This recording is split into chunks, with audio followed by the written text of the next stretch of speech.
guys, welcome back. Today is day 5 of the study What If God Wrote Your Bucket List by Jay Payleitner.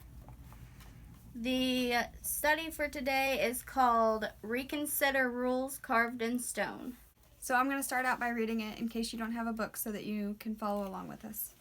Since the dawn of creation, mankind has been on a quest for the meaning of life. And that's a good thing. Seeking answers to the core questions of who we are and why we're here and how to make the most of our lives is a noble and worthwhile endeavor. But what if the answers already came and we cast them aside? What if Moses actually did talk to a burning bush and carried 2 stone tablets containing 10 perfect laws down from Mount Sinai? If God himself carved those rules for life and we missed it, then all we have left to guide us is our own limited and flawed perspective, and a confusing array of half-truths and outright lies offered by the world. Does that scare you? It should. But it shouldn't surprise us. We humans love to flaunt our independence. Rules from God, we ask? Sure, he might exist, but we'll say we don't really want him to interfere in our everyday life with a set of antiquated rules. Rules are limiting. Rules take the fun out of life. Who wants to live inside a set of arbitrary and hard-to-understand boundaries? Those are valid points if we're talking about man-made rules, but we're still asking, what if? When God makes rules, there must be a reason, and the reason would probably be to protect us and provide for us, which would be true even if we couldn't clearly see the long-term big-picture plan he has mapped out. So when it comes to items God would include on your bucket list, doesn't it make sense to at least take a closer look at a list of rules he already clearly provided? We certainly don't want to miss the obvious, so how about looking at the 10 Commandments as a gift from a loving Father? Maybe then we would realize those rules are not limiting but freeing. You have heard the analogy before. When a toddler reaches for the stove, the loving parent says, "No, hot," and might even slap the little hand about to be burned. The loving parent puts a fence around a swimming pool, insists the kids wear their seatbelts, and enforces curfew. Often, limits equal love. Again, what if the 10 Commandments create a master grid for a life of satisfaction?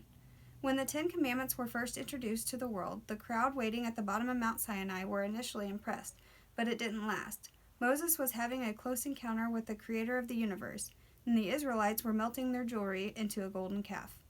Theologians suggest that they needed to worship something that they could see and touch. Apparently, a burning bush and a voice thundering from the sky weren't enough. Here in the 21st century, we are way too sophisticated and intellectual to listen to millennia-old rules. Maybe that explains why the 10 Commandments don't get much attention these days. Unless some alleged religious fanatic is trying to post them in a public place, you don't hear much about them. The irony is that even most folks who would sign a petition in favor of keeping them painted on a courtroom wall probably couldn't recite them. Can you? Don't feel bad. You're not alone. A United Press International survey from a few years ago revealed that only 68 of 200 Anglican priests polled could name all 10 Commandments, but half said that they believed in space aliens. So don't kick yourself if all 10 Commandments don't come to mind instantly. Be proactive. Open your Bible to Exodus 20 and do your own personal review. If it's been a while, you may be quite surprised to see that God's laws still apply today. More than that, following them opens the door to a life of great purpose and fulfillment for you and your family. Indeed, they may even be the secret to life. Instead of opening our Bible. Nope, you should do that. Instead of making our own rules, we should open our Bibles and look at what is clearly stated in there from God on how we should live our lives. Don't be a fool to quickly think that the world has all the answers. The last little thing he says is the 10 Commandments work.